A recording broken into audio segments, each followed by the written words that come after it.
Welcome my dear students to the part 1 of today's session.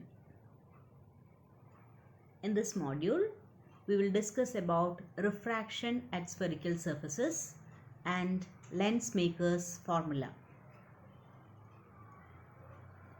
Now consider one of the curved surfaces of a convex lens.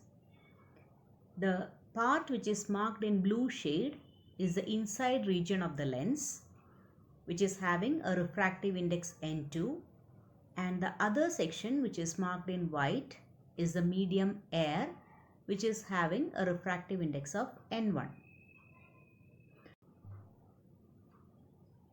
Let C be the center of curvature of this spherical surface. Let the object be placed at the point O. Then the distance U, which is the object distance, and the distance V, which is the image distance, is as shown in the figure. ON is the incident ray and NI is the refracted ray. So drawing a normal at the point N, we get angle of incidence which is marked as I. Angle of refraction is marked as R, small letter R, as shown in the figure.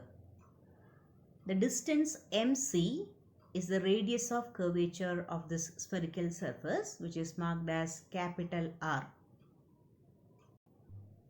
Considering the refraction at this convex surface from rarer medium to denser medium, we can see that angle I, that is the angle of incidence, is equivalent to angle alpha plus angle gamma. Here the exterior angle theorem is applied. You can see angle alpha, gamma and I from the figure. Also, angle gamma is equivalent to angle R plus angle beta. Here also exterior angle theorem is applied.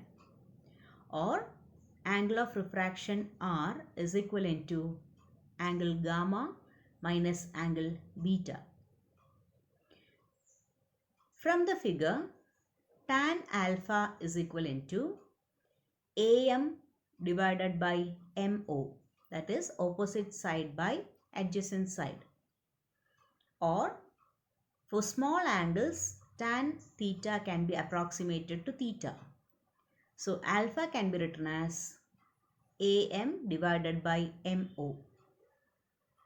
Similarly, angle beta or tan beta is equivalent to AM divided by MI, or for smaller angles, beta is equivalent to MA divided by MI. From the figure, tan gamma is equivalent to AM divided by MC, or for smaller angles, gamma is equivalent to AM divided by MC. Then we have already studied that according to Snell's law, sin I by sin R must be equivalent to mu2 divided by mu1, where mu represents the refractive index.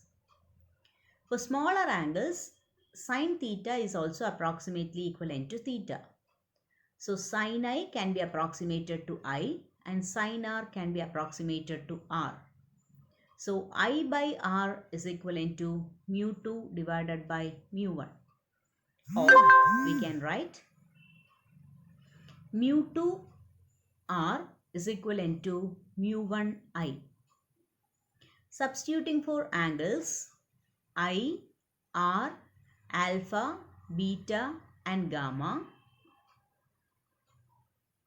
and replacing M by P and rearranging the equation, we get mu1 divided by OP plus mu2 divided by PI is equivalent to mu2 minus mu1 divided by PC. Applying the sign conventions, PO is equivalent to minus U, PI is equivalent to plus V and PC is equivalent to plus R. we get mu1 divided by minus u plus mu2 divided by v is equivalent to mu2 minus mu1 divided by r. This is the equation for refraction at a spherical surface.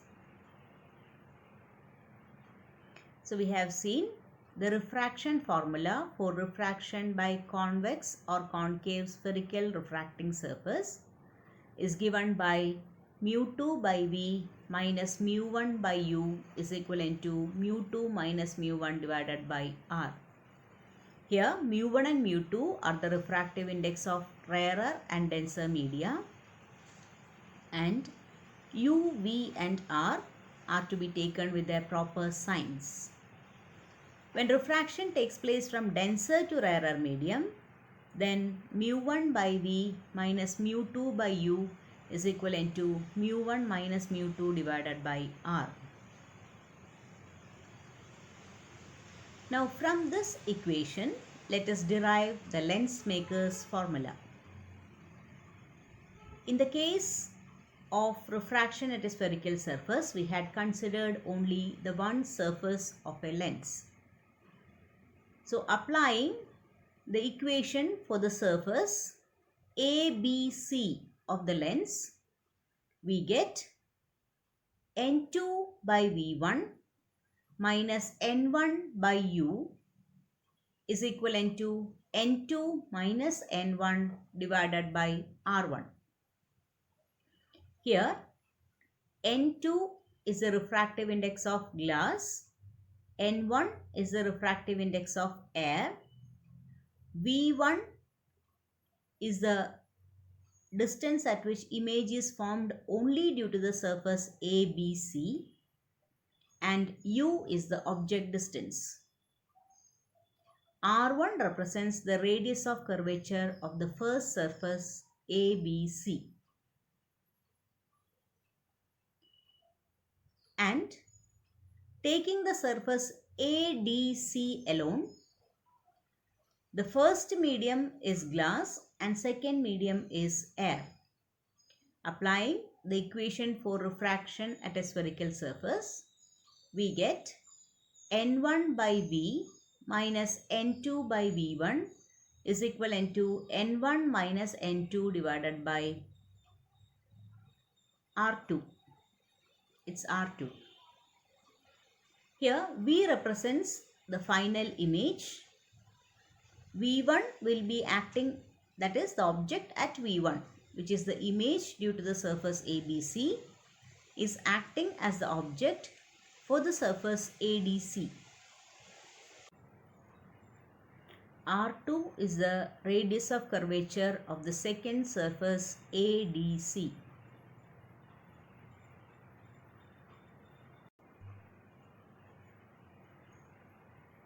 Adding the above two equations, we get N1 by V minus N1 by U is equivalent to N2 minus N1 into 1 by R1 minus 1 by R2. Dividing by N1 throughout, we get 1 by V minus 1 by U is equivalent to N21 minus 1 into 1 by R1 minus 1 by R2. If the object is at infinity, the image will be formed at the principal focus. So we get U is equivalent to infinity and V is equivalent to F.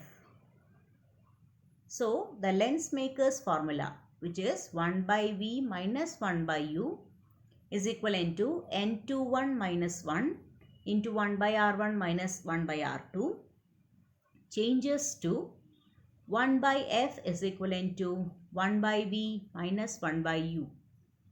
This is the lens formula.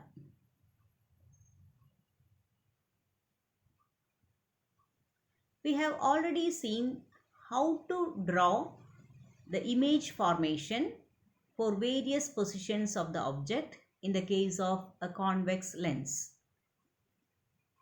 It can be for a concave lens also.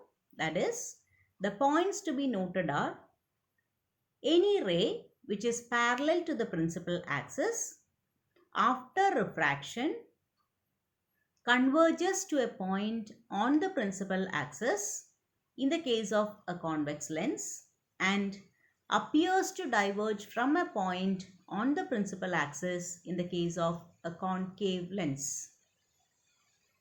The second point is that any ray which passes through the optical center of the lens passes undeviated.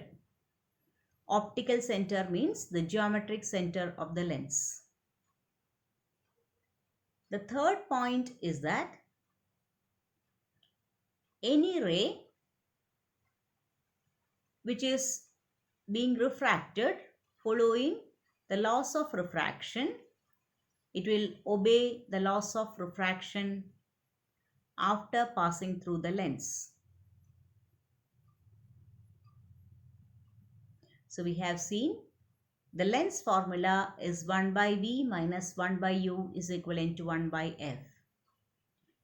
Taking the magnification produced by lenses, magnification M is equivalent to height of the image divided by height of the object.